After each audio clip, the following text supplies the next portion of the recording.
Uwiteka aravuga ngo kugira ngo ugere mu gihugu cy'isezerano cy'Imana yakuvuzeho. Igihugu cy'isezerano ni iki wowe Imana yakuvuzeho?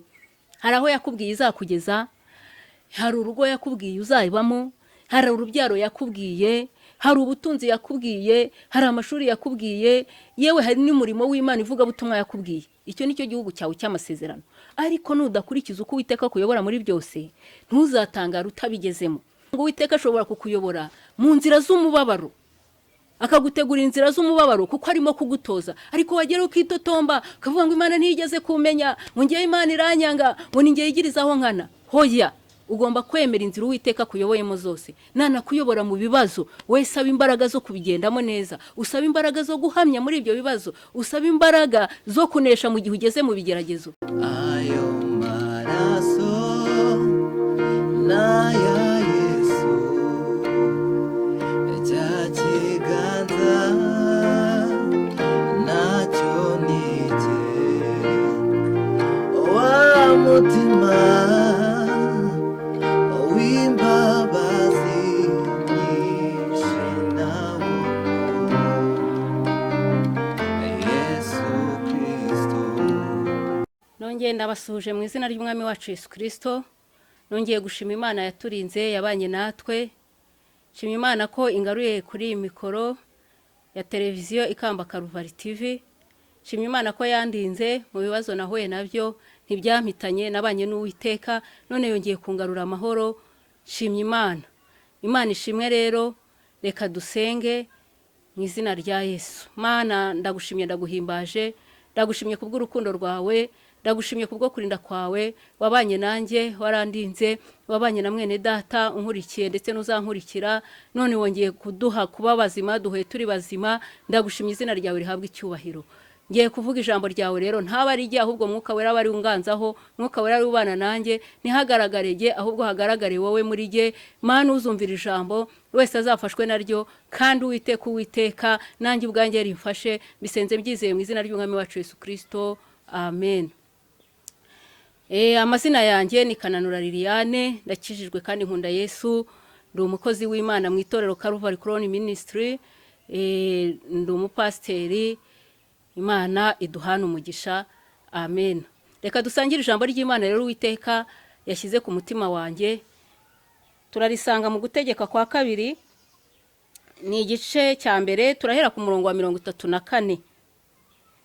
Uwiteka yumva amagambo yanyu, ararakara, ararahira ati, nukuri nta numwe wo muri aba bantu babi b'iki gihe uzabona igihugu cyiza narahiye ko nzaha basekuruza banyu. Keretse Kalebu mwene Yefuni, uwo we azakibona, kandi nzamuha igihugu yanyuzemo, ngehe n'urubyaro rwe, kuko akurikira uko Uwiteka muyobora muri byose. Kandi Uwiteka yandakariye ku bwanyu, arambwira ati, nawe ntuzakijyamo. Amena. Aya magambo ni umukozi w'Imana witwa Mose wayavuze, yayabwiraga Abayisiraheli igihe bari bagiye kwambuka ngo bagere i Kanani. Bendaga kwambuka, nawe ari hafi gusezera ngo ave ku isi, Imana igiye kumucyura. Arangije abwira Abayisiraheli urugendo rwose bagenze, ababwira iby'Imana yabakoreye, ababwira ukuntu bambutse inyanja itukura, ababwira ukuntu yabahaye amazi. Ariko ageze ahangaha yavuze aya magambo twasomye, ngo Uwiteka yumva amagambo yanyu, ararakara, ararahira ati, ntimuzakijyamo. Amagambo bavuze igihe bari bendaga kwambuka ngo bagere mu gihugu cy'amasezerano. Nagira ngo nkubwire ngo iyo wenda kwinjira mu gihugu cy'amasezerano, Satani ararwana cyane kugira ngo utinjireyo. Abayisiraheli rero bamaze kugenda, igihe cy'ubutayu bwabo cyari kirangiye, noneho bagiye kwegera igihugu cy'isezerano, ngo Mose yohereza abatasi 12. Buri muryango wa Isiraheli harimo umuntu uwuhagarariye. Bagenda ari abagabo 12. Baragenda bareba igihugu cy'i Kanani, barakigendagenda, barareba, basanga ni igihugu cyera, basanga ni igihugu cy'amata n'ubuki, ariko ngo kirimo abagabo barebare banini b'abanyembaraga, yewe kirubatswe, kirimo inkuta zikomeye. Maze babonye abagabo barebare banini, babonye ukuntu bangana, ngo Abayisiraheli bagira ubwoba. Nuko ngo bazana inkuru bazizanira Mose. Baraza baravuga ati, yewe igihugu kirera we, igihugu ni amata n'ubuki, igihugu ni cyiza, dore n'imbuto tuvanyeyo. Ariko ikibazo kirimo abagabo barebare banini b'abanyembaraga, twabonaga turi inzige turi utuntu duto bari nk'abagabo banini. Ariko Yosuwa na Kalebu bo baravuga bati ariko niko bimeze, n'abagabo barebare ni banini, ariko nimba Uwiteka twishimira twebwe tuzabarya nk'imitsima. Nuko ngo abo bagabo bandi 10 ngo bahisha imitima Abayisiraheli, bashya imitima, bagira ubwoba, bababwira amagambo y'ubwoba cyane. Nuko rero umukozi w'Imana Yosuwa na Kalebu barabwira ati ariko bene data, nukuri iki Imana yavuze kizasohora. Imana yacu ntibeshya, Imana yacu ntiyivuguruza. Ariko abandi bose aravuga ngo n'ubundi mwatuzanye kutwicira mu butayu, ngo twebwe n'abana bacu. Nuko ngo Uwiteka arangira avuga, amagambo muvuge mu matwi yanjye agiye kubasohoraho, muzagwa mu butayu, ahubwo abo bana banyu nibo bazataha igihugu. Ibyo rero byaje kubaho, basubira inyuma ngo bazenguruka ubutayu imyaka 40 kugeza igihe umuntu wese wari urengeje imyaka 20 yapfuye, hasigara Yosuwa na Kalebu. Intego rero y'iri jambo nabazaniye ni ibanga ryo kugera ku cyo Imana yakuvuzeho, ibanga ryo kugira ngo ugere ku cyo Imana yavuganye nawe, ni ugukurikira uko Uwiteka kuyobora muri byose.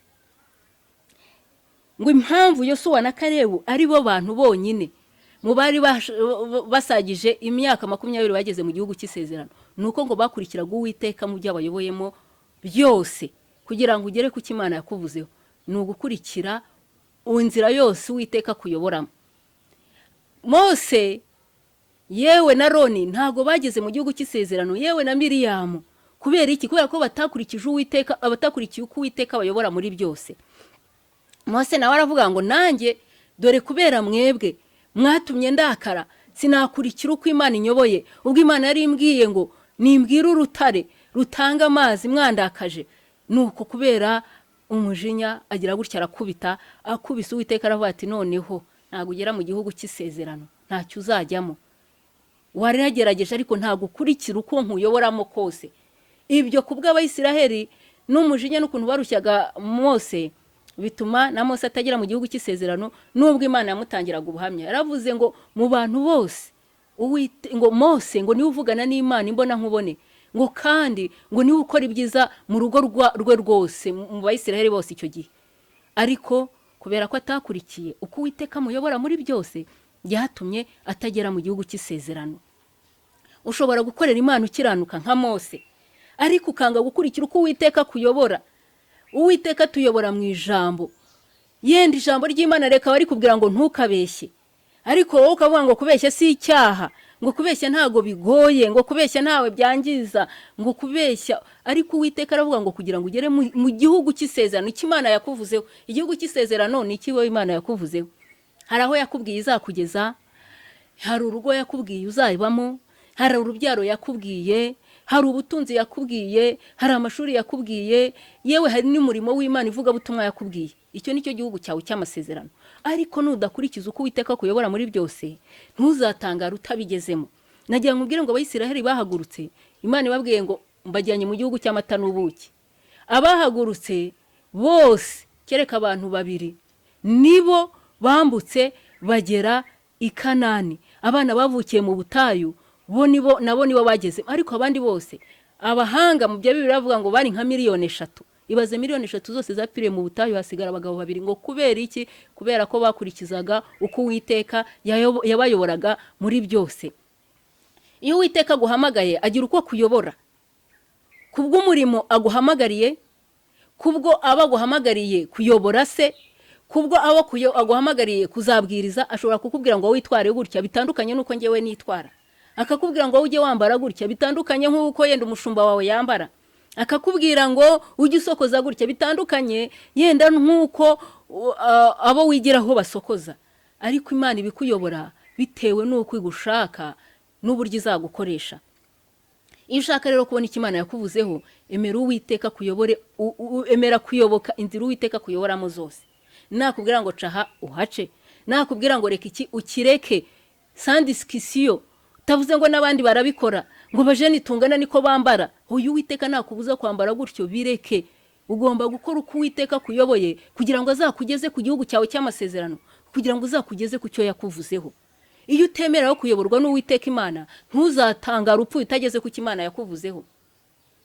nimba abayisirayeli barahagurutse ari 3,000,000 hakagerayo 2, uribaza ko wowe izakugirira impuhwe kurusha ubwoko bwayo? Ntago Imana irobanura abantu ku butoni. Iyo udakurikije uko ijambo rikuyobora, ukitwara ukwawe, ukagoreka ijambo uko ubishatse, nagira ngo ubwire ngo nawe hari igihe uzakenera Imana, hari igihe uzakenera kwinjiraho Imana yakuteganirije cyangwa yakubwiye, ariko ntuhagere kubera iki? Kuko wanze kumvira Imana.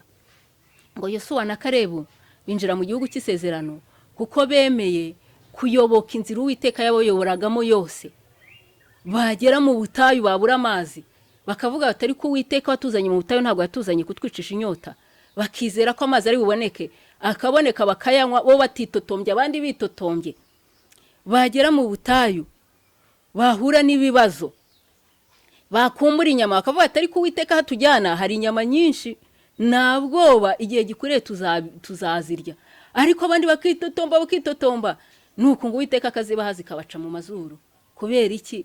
Kubera ko batemera kuyoborwa uko Uwiteka bayo. Nagira ngo ubwire ngo Uwiteka ashobora kukuyobora mu nzira z'umubabaro, akagutegura inzira z'umubabaro kuko arimo kugutoza. Ariko wagera ukitotomba, kavuga ngo Imana ntiyigeze kumenya, ngo ngiye Imana iranyanga, ngo ningiye yigirizaho nkana. Hoya, ugomba kwemera inzira Uwiteka kuyoboyemo zose. Nana kuyobora mu bibazo, we saba imbaraga zo kubigendamo neza, usaba imbaraga zo guhamya muri ibyo bibazo, usaba imbaraga zo kunesha mu gihe ugeze mu bigeragezo. Naho nutemera guca mu nzira Uwiteka kuyoboyemo, ntago uzagera ku cyo yagusezeranije. Nimba ushaka rero kugera ku Imana yavuganye nawe, itoze kugendera mu nzira Uwiteka kuyobora. Nugera mu mubabaro ntiwitotombera Imana, nugera mu bigeragezo ntiwumve ko upfuye birangiye, ntiwumve ko ibyawe birangiye, ntiwumve ko Imana ikwigirizaho nkana. Hoya, genda muri izo nzira Uwiteka kuyoboyemo, nubwo butayishimye kujyamo, bujyemo, wambare imbaraga, wambare kwizera, wambare gusenga, wambare gukiranuka. Naho ubundi nutabigenza gutyo ntuzagera ku gihugu Imana yakubwiye, ntuzagera mu gihugu Imana yagusezeranije. Yosuwa na Kalebu rero ni icyitegererezo cy'abantu bemeye kugendera mu nzira Uwiteka bayoboramo zose. Yababwira ngo muci buryo bakahaca, yababwira ngo muci ibumoso bakahaca, yababwira ngo mwicare bakicara, yababwira ngo munywa amazi, mubura amazi, bakavuga ati ntacyo uyu munsi turayabuze ariko ejo tuzayabona.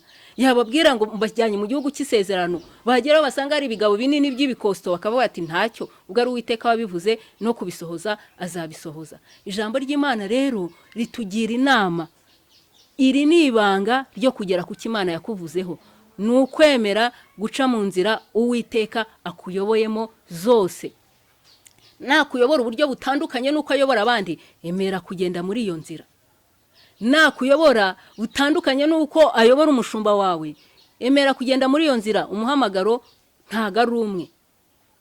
Emera rero kugendera mu nzira Uwiteka kuyoboramo zose, ntago ari imwe, ntago ari byaravuze ngo kubera ko Kalebu yemeye kugendera mu nzira Uwiteka muyoboramo zose, nibyo bitumye azagera mu gihugu cy'isezerano. Ariko ngewe ku bwanyu bitumye ntazagerayo. Ni Mose wavugaga ayo magambo. Mu nzira Uwiteka akuyoboramo zose, zaba ari izo guca mu bigeragezo, zicemo neza wubaha Imana. Nimba ari inzira kandi z'ibisubizo, nazo zubahemo Imana. Imana nikubwira ngo ubonye amafaranga, tanga 10%, fasha abakene, fasha urusengero, bikore. Hari abantu babona umugisha bakagira ngo barangizanyije n'Imana. Nagira ngo nkubwire ngo ntago biba byakarangira. Tugomba kuva mu bwiza tujya mu bundi. Ijambo ry'Imana rero riratugira inama kugira ngo tugere ku cyo Uwiteka yatuvuzeho, nuko tugendera mu nzira Uwiteka atuyoboramo zose. Yesu aduhana umugisha rero. Nimba ari waratanye ugaca iburyo cyangwa ugaca ibumoso, Uwiteka aracyari ku ntebe y'imbabazi. Yarakugaruje ubugwaneza kugira ngo uce mu nzira kuyoboramo, maze numara kuzicamo nawe akugirire neza, akwinjize aho yagusezeranije. Nagira ngo nkubwire ngo nta Kanani hatariho ubutayu. Nubwo Imana yakubwiye ngo izakugirira neza, hari ubutayu ugomba kuzacamo, hari inzira iruhije ugomba kuzacamo. Numara guca muri izo nzira rero, Uwiteka niho azakugeragereza abone neza nimba uca mu nzira Uwiteka kuyoboramo zose. Namara kubona uziciyemo, azaguha igihugu cy'isezerano. Yesu aduhana umugisha rero. Nimba wari waratanye, garukiraho. Nimba yakubwiraga ibintu kumva ntibikureba, nagira nkubwire ngo uriho urihima. ahubwo garuka wongere uce mu nzira Uwiteka kuyoboramo, narangiza aguha igihugu cyawe cy'isezerano, nawe akwinjiza aho yakubwiye, nawe aguhe viza ushaka, nawe aguha imodoka ushaka, nawe aguha inzu ushaka, nawe akubakira urugo ushaka, ariko ca mu nzira Uwiteka kuyoboyemo, wikwiyobora. Yesu aduhana umugisha rero. Nakubwiraga ngo nimba waratanye, garuka, Uwiteka aracyari ku ntebe y'imbabazi kandi yiteguye kukubabarira, nta muntu n'umwe atababarira. Ijambo ry'Imana rirambwira ngo naho ibyaha byatukura tukutuku, abasha kutweza akaduhindura nka sheregi. Garukiraho rero kugira ngo Uwiteka akugirire neza. Yesu aduhana umugisha. Reka dusenge. Mana, turagushimye, turaguhimbaje, turagushimye kubw'urukundo rwawe, turagushimye kubw'ira ijambo. Ndakwingize ngo urisobanure kurushaho Umwuka Wera, kuko ni wewe wenyine ufite imbaraga zo kwemeza umuntu, ni wewe wamusobanurire kurusha uko ngiye nasobanura. Kandi ndakwinginze ngo uzaryumva wese rizamuhindure, rimugeze ku rwego umureba ukamwishimira, kugira ngo tubone uko twinjira mu gihugu cy'amasezerano. Ndakwingize ngo uduhe imbaraga zo kwemera kuyoborwa nawe, uduhe imbaraga zo kugendera mu nzira utuyoboramo zose, zaba izikomeye cyangwa izoroheje, kugira ngo tugere ku cyo watuvuzeho. Mbisabye mbyizeye mu izina rya Yesu, amen.